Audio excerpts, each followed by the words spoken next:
Hey everybody, Tim and Miranda here for today's episode of Doctor Who. Story 222, The Doctor's Wife. You go for it. I like her. You are like obsessed. I wish she would stay. I wish just like that he could talk to her all the time and she would respond because she's really funny even though she doesn't know certain words and stuff. And that just makes it even better because she's like, what's that word? What's that word? It's very why aerial. Why is it very like so big? What is that word? Like, yeah, it's just, she's great. I got a very, like, I love her too, so don't take this the wrong way. I got a very, like, Helena Bonham Carter, yes. Beatrix Lestrange feel Which to her. Which is funny because I thought of, like, Sweeney Todd. Oh, like, that's a good one too. But, like even Lestrange, but, like, as a good, not, like, evil Lestrange. Yeah. But, like, that's just kind of, maybe it's just Helena Bonham Carter. Like, that's the feel that I got for her. The big poofy hair and everything, like... Oh, she was great. I liked her too. I wouldn't want her all the time, like not as a permanent companion. Okay. But I could see, whereas the Doctor is like, I need something, and like types in like a hologram program, and then poof, she pops up. She's like, what? Why do you keep breaking me? Yeah. Why do you keep going to these places that we shouldn't go to? And like, stuff like that. So, like I've said, this is a love-hate relationship where, as I've said before, many 222 times, continuity is not a thing with Doctor Who. Where we saw the one episode with River, and I forgot exactly how it went, but the Doctor's like, the TARDIS didn't make the sound, yeah. Noise, and that's how I think it's Matt Smith. On, yeah. And River's like, that's because you leave the brakes on. Yeah. And he's like, I mean to.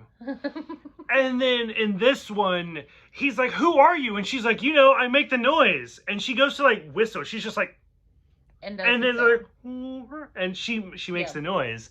I just love how Matt Smith makes it sound like almost pornographic. Where she's like,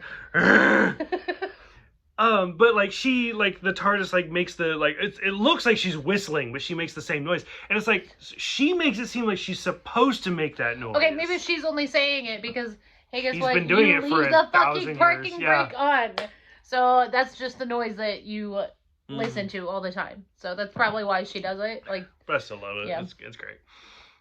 We see an Ood, which is pointless. I don't know why the Ood is in this episode. It's pointless, but like to me, it didn't like. It didn't distract, it didn't add, it didn't do anything. It was literally just like, oh, I know who that is. Yeah. And if anything, it didn't make sense because, like, he's broken, and so, like, the Doctor's like, may I? And he fixes it, he opens the little ball thing, and I thought their brains were in there. Like, that was the whole point. The whole point was. But his is all mechanical. So I was like, I'm confused maybe about that's why he's broken. No, because he has no brain. He's what's your excuse? You're rude. I know. Michael Sheen, who is a fantastic actor. Absolutely love him. Even I like as much as I hate the Twilight movies, he's fantastic. He's great in everything. And he's married to the woman that I'm in love with. Anyways, Kate Beckinsale. Oh, okay. It was like, who is he married to? Oh, yeah. Which, no, doesn't matter.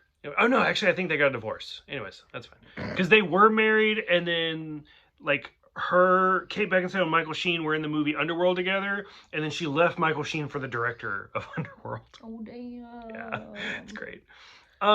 This episode, once again, has all the best lines, like, the orange girl. Which is hilarious. Which he didn't catch, and I'm like sitting there laughing. The orange girl, really? I thought she said like something else. It was an accent thing. I was like, what did she say? Yeah. The TARDIS has the line of picking up strays, which is a good one as well. Which I don't know.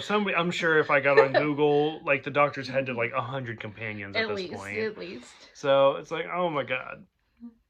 So we get that. Probably the most fucked up part is the part where Amy and Rory are walking through the corridors and Rory keeps getting older. Yeah. And Amy's like, it's been 5 minutes. And he's like, I waited for 10 years. And it's actually kind of fucked up. Like, it's actually... Yeah. So this story... I can't even take a drink. I'm taking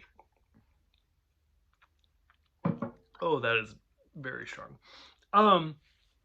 This story was written by Neil Gaiman, who is a fantastic writer, one of my favorite writers. He wrote Good Omens, the original. He wrote American Gods, which is very popular right now. He wrote the comic. Don't watch the TV show; it's not worth it. Okay, good. He wrote the comic book Sandman. Like he wrote a Batman comic. The whatever happened to the Cape Crusader. Like he's a fantastic writer. He's very, very, very good. And he's one of those where like we had Davies and we had Moffat, and when we were approaching the end of Moffat, a lot of people were like, "Hey, why not get Neil Gaiman?" Because kind of like I just lost his name, Douglas Adams, who wrote Hitchhiker's Guide to the Galaxy. Back in the 70s or 80s, he wrote episodes of Doctor Who for the Fourth Doctor and stuff. And people were like, dude, like, this is what we need. And he was like, no, I'm sorry, like, I'm literally like, I'm a novel writer, like, I'll help you out for a couple scripts, but, like, this is how I make my living, is writing novels. And Neil Gaiman's kind of been the same way. Like, I think he's written a couple episodes for Doctor Who, but he's like, thanks, but no thanks. But, I mean, like, if this is the quality, like, I would love for Neil Gaiman to be a showrunner for Doctor Who. I mean, because this is one of, like, my favorite episodes. Yeah. And even though I give it a 7, like, it's still like, one of the top episodes for... And it's one of those, like, as much as I hate to say it, it's one of those, if you pulled it out of the season, never saw it, didn't know about it, you wouldn't really miss anything. But it's still so good. Yeah. It's really, really well done. Just because it's so funny, so interesting. Mm-hmm. And like you said, I love all of the interactions with the TARDIS woman and the Doctor. She's like, "What's my name?" And he's like, you don't really have a name. Sexy? Only when we're alone. Like, stuff like that. And then she says it, like, when, like, Amy is like, who are you? Yeah, it's... Sexy. It's so well done. Like, just the dialogue is so interesting. Which, I don't know how true it is, but supposedly Neil Gaiman, after he was done, and he wrote the script and everything, wasn't happy, and he did talk to Moffat, and was like... I don't know, like, here's what I got. And Moffat did kind of add dialogue. Gotcha. And some of those lines, like, I feel like that's Moffat being like, what if we just called her sexy? What if we just did this? And so some of it, I'm like, that is pretty great. Because, like, this is one of those episodes, even though, like, if you pulled it out and, like, it wouldn't have mattered, like, this is one of the ones that, like, you would want to see more of. Yeah. Like you said, like, maybe not all the time, like, as a companion, but every once in a while, like, let's just pull her up real quick just to talk to her. Which, that's kind of my problem with modern Who. And not even modern Who, but television today in general. I'm about to stand on my soapbox. Get ready. Great. Here comes a lecture. Might leave. Yeah. Bye. So even if you look at, like, Star Trek, for example. I'll rip on that for a minute. So Star Trek, if you look at the original, not even the original series, but original television all the way up to the year, like, 2000. TV shows were 24, 26 episodes a season. You could literally have garbage episodes, not necessarily bad. I don't mean garbage isn't bad, but an episode that did not matter thrown in there, and it didn't matter because you got 26 episodes. So 4 or 5 seasons down the line, hey, you remember that episode that didn't fucking matter? Let's do another one version of that. Yeah. Like for Star Trek, it'd be Moriarty. They did a stupid episode. It wasn't say it was great, but they did a one-shot episode with Moriarty. Didn't even touch it until 5 years later, and they were like, "Let's do another Moriarty episode," and you're fine.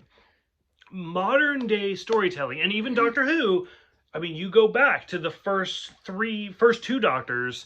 Their seasons were like 40 episodes a season. Yeah. You look at modern day, and again, even Star Trek. Their seasons are like 13 episodes. You don't have time for those filler episodes. Yeah. You just don't.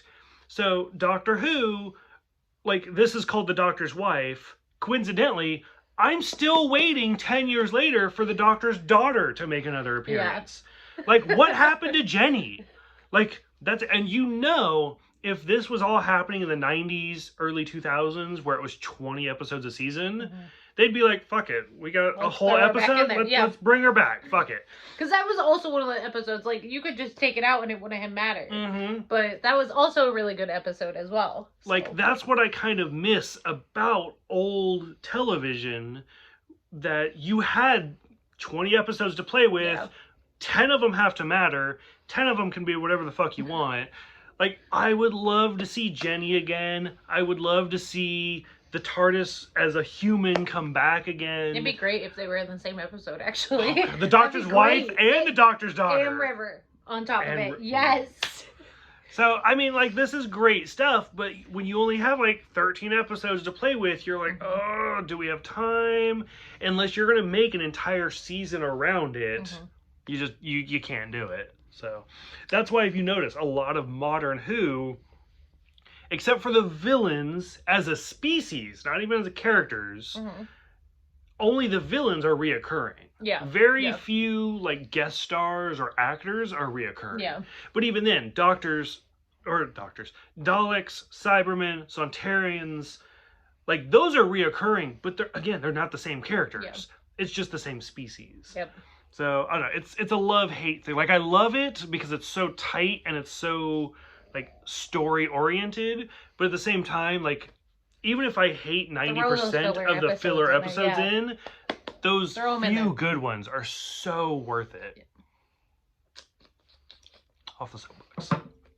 That's why I do these reviews. It's just a bitch. I feel like, yeah. I did not have that scripted. No. Anyways, that's all I got. Even in the notes. That's all I got. The notes are 4 lines. Yeah, it is. Michael Sheen, Orange Girl, and Rory Old. See, that's why, like, you, Jordan, like, what do your notes mean? It doesn't matter what. Like, that's for me. Scene. Okay.